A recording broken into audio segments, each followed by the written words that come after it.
Umar Ahmed, IFL TV, MTK Global, at the Echo Arena today for Bellew Haye rematch presser, joined by head of Sky Sports Boxing, Adam Smith. How you doing, Adam? I'm very good. A little bit jet lagged, having just returned from New York, but yeah, great. Katie Taylor was wonderful out there. Gave a brilliant performance and a really good show in Brooklyn.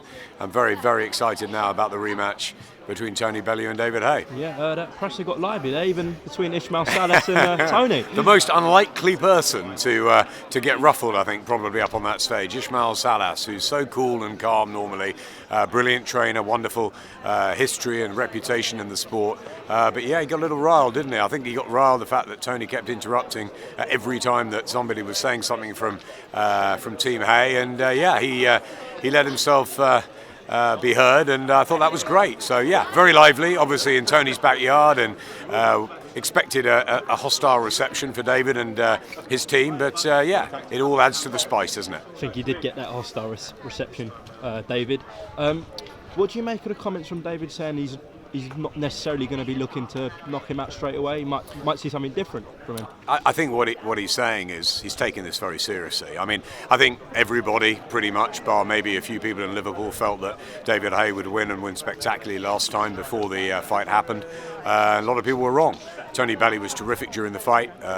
Dave Caldwell had a great game plan, and yeah, at the halfway stage before the Achilles went, it was very, very close. I think credit to both of them first time around. David for sticking in there, Tony for getting the job done. It was a huge upset, of course. And, rematches often go the same way and sometimes more emphatically. So Tony's got every right to be very confident ahead of this. But, David's gone back to the drawing board. He's got a terrific coach on board in Ismail Salas. There's no question that David Haye at his very best is a wonderful boxer. He's got class, he's got technical ability. And if Ismail's brought that back to him, he may well look to outbox, even outclass Tony Bellew, throughout the fight. So I don't necessarily think it will be an early stoppage for Haye, or that's what he's thinking. I think it could go long. Tony believes it will be quicker this time. He may be right, and maybe Tony is right that David will revert to type at some point during the fight. But I think David Haye's plan will be to come in light, to utilise his boxing skills and ability. It's a must-win fight, this, for David Haye. If he loses, it's over. If he doesn't win spectacularly, it's probably over. So I think he'll be looking for a masterclass on Saturday night. Whether he gets that, we wait and see. If Tony does come out on top again, what do you think's next for him? Tony has got, first of all, a fantastic chance of coming out on top again, because we saw what he did last time around. He's so full of confidence. He's been an absolute revelation in the last 2 or 3 years, hasn't he? Look, he believes he can go and do it again. I think the most important thing for him is just to get rid of David Haye for a second time. Beyond that, who knows? He could go up and fight someone like Tyson Fury. He could fight an Andre Ward if he could tempt him out of retirement. Yeah, Usyk maybe, as someone mentioned Adonis Stevenson in the crowd. Adonis Stevenson fights Badou Jack. Could he go up? I think the weights are slightly too far apart at the moment, but never say never in boxing. I don't think Tony would want to fight too many more times, whatever happens on Saturday night.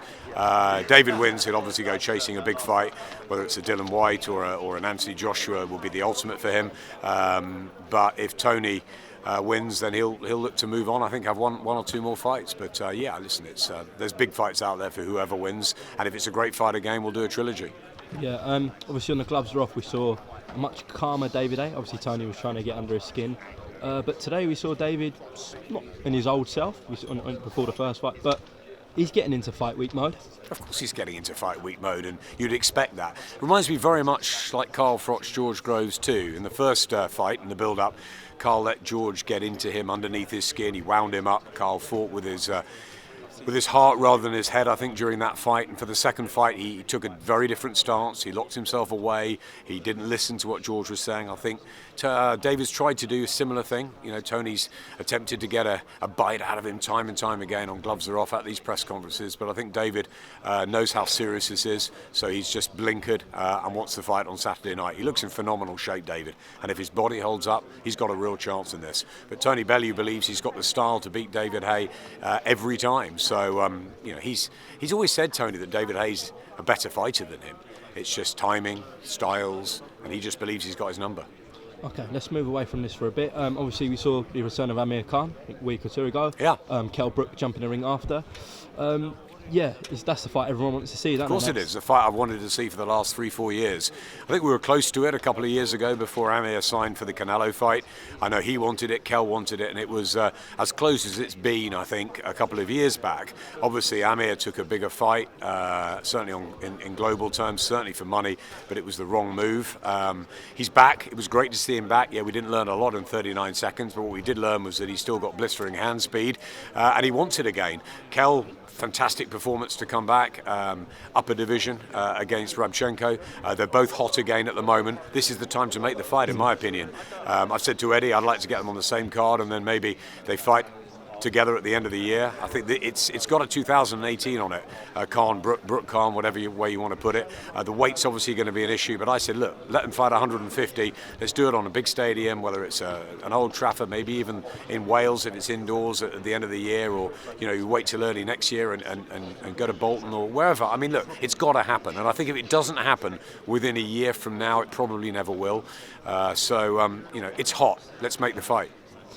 Yeah, you talked about having it at 150 at a catch weight. Do you think Khan's going to insist on Brook coming down back to 147? I'm sure Haye will want it at 147, and I'm sure Kell will want it up, but this is a big fight. And I've said to both of them, right, it makes them a lot of money, and it gives the fans what they want. And if it's a great fight, you do it again. And if it's a great fight again, you do it a third time.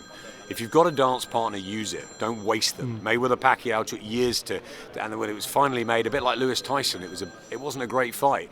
And they could have had 3 fights by then. Look what happened when Bowe and Holyfield found each other, with Morales and Barrera, with Gassi and Ward. That's why I want Anthony and Deontay to fight at some point fairly soon within the next year, because then they could dance 2 or 3 times. That's what you need. You need other rivals. And Amir and Kell need each other. I really believe that. Yeah, you just touched upon Deontay and Anthony. What do you make of the old $50 million offer? Very smart move from Al Heyman. It's a lot of money.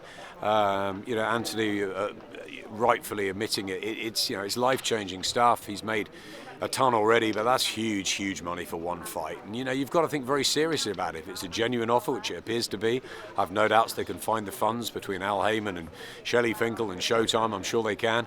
That doesn't worry me. The $50 million would be available.